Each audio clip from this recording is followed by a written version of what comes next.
El proyecto BISC+. En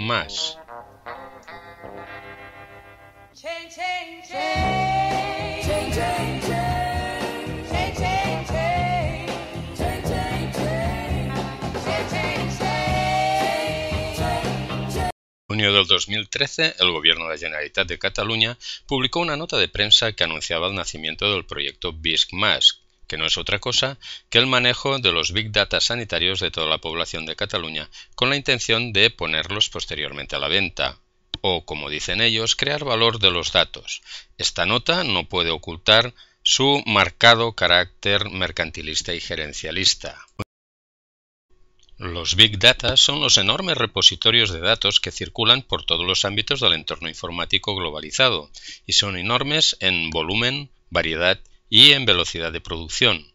Son tan grandes que es imposible tratarlos con los instrumentos de análisis convencionales.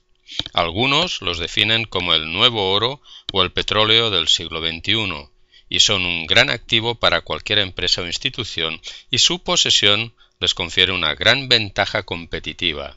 En el sistema sanitario de Cataluña se producen cada año unos 46 millones de visitas en los centros de atención primaria y aproximadamente 1.300.000 visitas en los hospitales.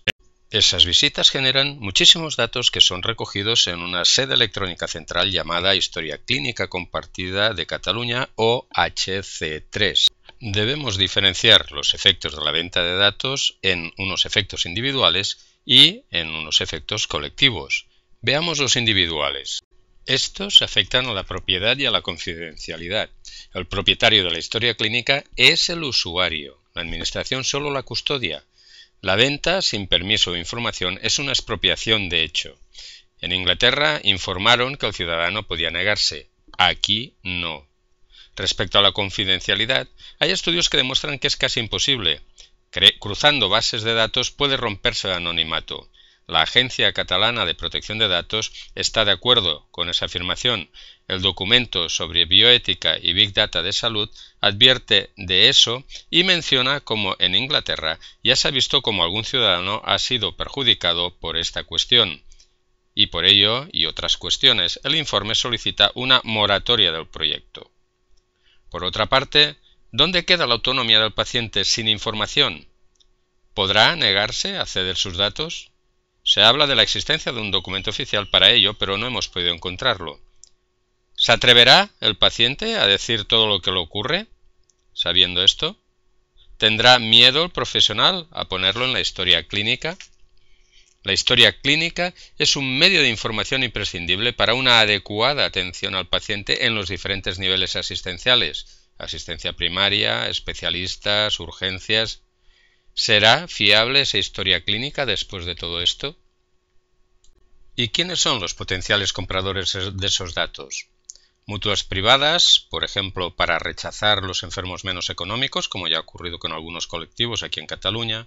Las aseguradoras, para subir las primas según sean los factores de riesgo de esas personas. Por ejemplo, una persona que tome cierto tipo de fármacos, tal vez le suban la prima del seguro de accidentes de su vehículo por un mayor riesgo de accidente, o los que tengan factores de riesgo cardiovascular subirá su prima de seguro de vida. Veamos ahora los efectos a nivel colectivo. Siguiendo en la lógica mercantilista de la búsqueda de beneficio privado, el sistema de salud pública perdería con esta venta de datos competitividad respecto al sector privado que hoy por hoy son competencia directa. El sistema público invertiría recursos recopilando datos, tratando la información y colocándola en el mercado, y otros sacarían provecho de ello, seguramente que por un precio bastante arreglado. Además, cedería los instrumentos que poseen los poderes públicos para hacer una buena promoción y planificación de la salud, para hacer una política sanitaria que beneficie a toda la ciudadanía, y serían empresas privadas con criterios de lucro privado las que marquen qué política sanitaria se hace y dónde, y lo mismo con la investigación e innovación. La lógica del lucro privado seguiría una dinámica ya conocida. ¿Promoción para la salud me da beneficios? No, no hay promoción.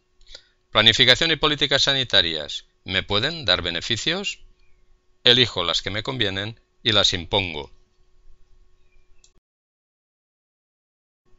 En la investigación también se buscará maximizar ganancias privadas, para lo que se impondrá qué se investiga, quién lo hará, cómo, dónde y para quién, imponiendo precios elevados para compradores solventes y generando una sanidad dual según el poder de compra de las personas. Además, eso condicionará la competitividad de los centros, exigencia nefasta para la calidad asistencial y la dignidad laboral de las trabajadoras y trabajadores.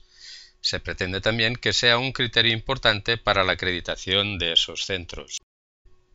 El sector privado dispondrá de una información valiosísima para detectar las necesidades más lucrativas para ellos o crear falsas necesidades como la invención de enfermedades, disease mongering, y la medicalización de procesos naturales, eligiendo aquellos datos que generen mayor negocio y rechazando otros, aunque sean muy importantes para la salud pública y la población. Esa selección sesgada de los datos hace que se obvíen el resto de aspectos del ser humano, convirtiéndolo en un conjunto de cifras y eliminando todo lo demás.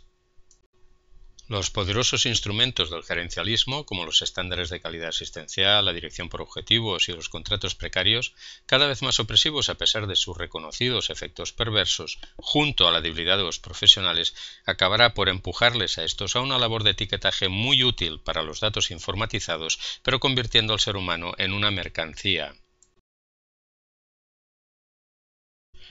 No se puede reducir a la persona a un conjunto de etiquetas y olvidar el enfoque biopsicosocial. Se perderían de vista todos los determinantes sociales de la salud y el resto de dimensiones de los individuos. En otros países se han hecho estudios sobre los efectos perversos de esta dinámica, muy útil para el trabajo en cadena, pero no para la buena praxis médica. A pesar de que el Parlamento de Cataluña ordenó al Conseller paralizar el proyecto, ellos siguen. Para ello cuenta con tres entidades: el Consell de Telecomunicaciones y Tecnologías de la Información, la Agencia Aquas y la Fundación TIC Salud. También con un plan estratégico, el CITIC, y con lo que los gestores denominan el anillo TIC. El Sistema Integral de Salud de Cataluña agrupa a los hospitales públicos y a los privados. ¿Tendrán acceso al CH3 los hospitales privados? Los datos sanitarios se generan porque los ciudadanos hacen uso de un derecho en un servicio público con recursos enteramente públicos. Este proyecto podría conculcar diversos principios legales porque la habilitación legal no es consentimiento y podría caer en una administración fraudulenta o desleal con esta expropiación.